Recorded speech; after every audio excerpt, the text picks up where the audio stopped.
ঐতিহ্যবাহী 33তম কেন্দ্রীয় তাবলীগে ইজতেমার মঞ্চ উপবিষ্ট ওলামায়ে কেরাম, সামনে উপবিষ্ট রয়েছেন বিভিন্ন মহল্লা, গ্রাম, থানা থেকে আগত সম্মানিত মুসল্লিয়ানে কেরাম, যুবক ভাইয়েরা, পর্দার অন্তরালে সম্মানিত মা বোনেরা যারা বাইরে থেকে আলোচনা শুনছেন, মহান রবের দরবারে সর্বপ্রথম আবারও শুকরিয়া আদায় করছি যে মহান রব আমাদেরকে তৌফিক দিয়েছেন, আয়োজন করার সুযোগ করে দিয়েছেন, বসে কথা বলার জন্য আমাদেরকে একত্রিত করেছেন। সে মহান রবের শুকরিয়া আদায় করি আলহামদুলিল্লাহ। দরুদ বর্ষিত হোক প্রিয় নবী মুহাম্মদুর রাসূলুল্লাহ সাল্লাল্লাহু আলাইহি ওয়াসাল্লামের উপর। উপস্থিত সম্মানিত মুসলিয়ানে কেরাম, সূরাতুল মুহাম্মদ 19 নং আয়াত আমি পাঠ করেছি, যেখানে আল্লাহ রাব্বুল আলামিন নবী মুহাম্মদ সাল্লাল্লাহু আলাইহি ওয়াসাল্লামকে স্বয়ং বলেছেন, ফাআলাম আন্নাহু লা ইলাহা ইল্লাল্লাহ। হে নবী, আপনি ইলম অর্জন করুন, আপনি জানুন আল্লাহ ছাড়া কোনো ইলাহ নেই।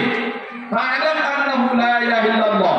আল্লাহ রাব্বুল আলামিন সম্পূর্ণ কোরআন মানব জাতির উপর অবতীর্ণ করেছেন। এই কোরআনের মাঝে মানুষের জন্য সর্বপ্রথম যেই বিধান দিয়েছেন সেটার নামই হচ্ছে ইকরা, পড়ো, অর্থাৎ ইলম অর্জন করা, বিদ্যা অর্জন করা। সম্মানিত উপস্থিতি, গবেষণার বিষয়, ভাবার বিষয়, আল্লাহ রাব্বুল আলামিন কিন্তু আমাদেরকে ইবাদত সংক্রান্ত কোনো বিধান দেননি। সর্বপ্রথম বিধান দিয়েছেন ইলম অর্জন করা। এখানে আমরা যারা উপস্থিত রয়েছি প্রায় সকলেই খেটে খাওয়া মানুষ, আমরা মাঠে ময়দানে খেতে খামারে কাজ করি।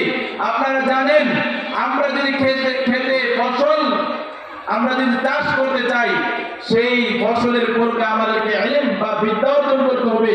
কোন সময় খেতে পানি দিতে হবে, কখন সার দিতে হবে, কি পরিমাণে দিতে হবে, ইত্যাদি বিষয়গুলো না জানলে কোনো ব্যক্তি শুধু আপনার যদি খেতে ধান লাগিয়ে আসে, ওই জ্বালা যদি লাগিয়ে আসে, দান কখনো হবে না। ঠিক তেমনি ভাবে ইসলামের যদি আপনি আল্লাহর কাছ থেকে ইবাদতের মাধ্যমে মুক্তি পেতে চান, তাহলে নবী সাল্লাল্লাহু আলাইহি ওয়াসাল্লামের দেখানো পথের মাধ্যমে ইবাদত করতে হবে, আর সেটা জানতে হবে। এটার নামই হচ্ছে ইলম অন্বেষণ করা।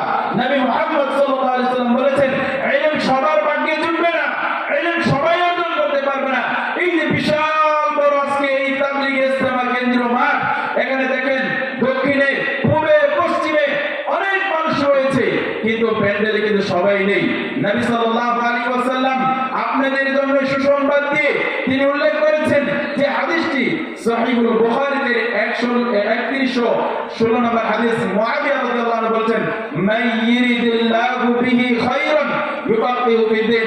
রব্বুল আলামিন তার মাধ্যমে কল্যাণ চান, যার দ্বারা কল্যাণ চান কেবলমাত্র তাকেই দ্বীনের জ্ঞান অর্জন করেন। বলুন সুবহানাল্লাহ। সুতরাং আপনাদেরকে আমাদেরকে আল্লাহ কবুল করেছেন, এইজন্য আমরা এই সামিয়ানার নিচে আসতে পেরেছি। আপনারা খুশি না বেজার? খুশি, আলহামদুলিল্লাহ। এখানে আসতে পেরেছেন, বসেছেন, এটা সকলেই পারবে না। ভালো জায়গাতে ভালো মানুষই আসে। অনেকেই বলে মসজিদে যায়, নামাজ পড়ে, তার তো ভিতরেই মনটা ভালো নয়। সম্মানিত উপস্থিতি, মসজিদে যাওয়ার জন্য একটা ভালো মনের দরকার, কারণ ভালো জায়গায় ভালো মানুষেরাই যাবে, তার মাধ্যমে পাপ হতে পারে। এখানে আমরা যারা আসছি ইলম অর্জনের জন্য আসছি, বক্তার চেহারা কে কেমন নামি দামি এটার জন্য আমরা আসি নাই।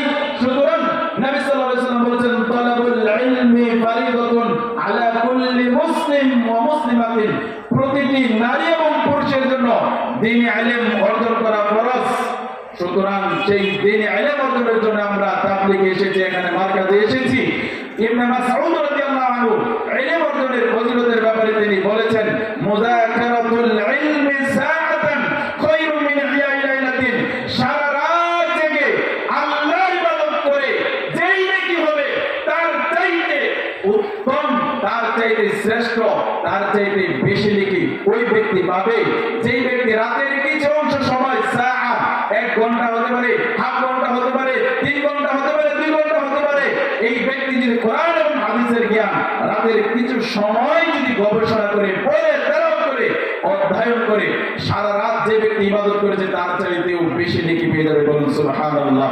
সুতরাং আপনার আমার মগজ ইহুদি খ্রিস্টানরা ধুলাই করে দিয়েছে। আমরা মনে করেছি কোরআন হাদিসের ইলম পড়বে মাদ্রাসার ছাত্ররা, আমরা সাধারণ মানুষ নামাজ পড়বো, খাবো আর ঘুমাবো, কখনোই হতে পারে না। ইলম অর্জনের ফজিলত অনেক। সারা রাত ইবাদত করে যে ব্যক্তি যতটুকু নেকি পাবে, আপনি রাতের কিছু সময় ইলম যদি আপনি চর্চা করেন, শিক্ষা অর্জন করেন, ওই ব্যক্তির চাইতে বেশি নেকি পেয়ে যাবেন, সুবহানাল্লাহ। সম্মানিত দিনী ভাইরা আমার, মুরব্বিয়ানে কেরাম, কষ্ট করে এসেছেন এখানে, অবশ্যই কিছু শেখার জন্য এসেছেন, এটা আমরা বিশ্বাস করি। আপনি এখানে এসেছেন, কষ্ট করতেছেন, কষ্ট হবে, এটাই স্বাভাবিক। সবর মানে হচ্ছে কষ্ট। নবী সাল্লাল্লাহু আলাইহি ওয়াসাল্লাম বলেছেন, আমি কথা দীর্ঘ করব না, আপনাদের কাছে উদাত্ত আহ্বান রাখবো, আপনারা এই তাবলীগে ইসলামে আসছেন, 3 দিন থাকবেন, 2 দিন থাকবেন, আপনার এই থাকাটা যেন হয় ইলম অর্জন করার মাধ্যমে থাকা। আপনি যেন এখান থেকে কিছু ইলম অর্জন করে দোকানে বসে কথা বলা থেকে বিরত থাকতে পারেন। আপনি যেন এখান থেকে ইলম অর্জন করে আলেমদের বিরুদ্ধে কথা বলা থেকে বিরত থাকতে পারেন। আপনি যেন এখান থেকে তাবলীগ ইসলাম শেষ করে আপনার আচরণের মাধ্যমে, আপনার ব্যবহারের যেন আপনি পরিবর্তন নিয়ে আসতে পারেন।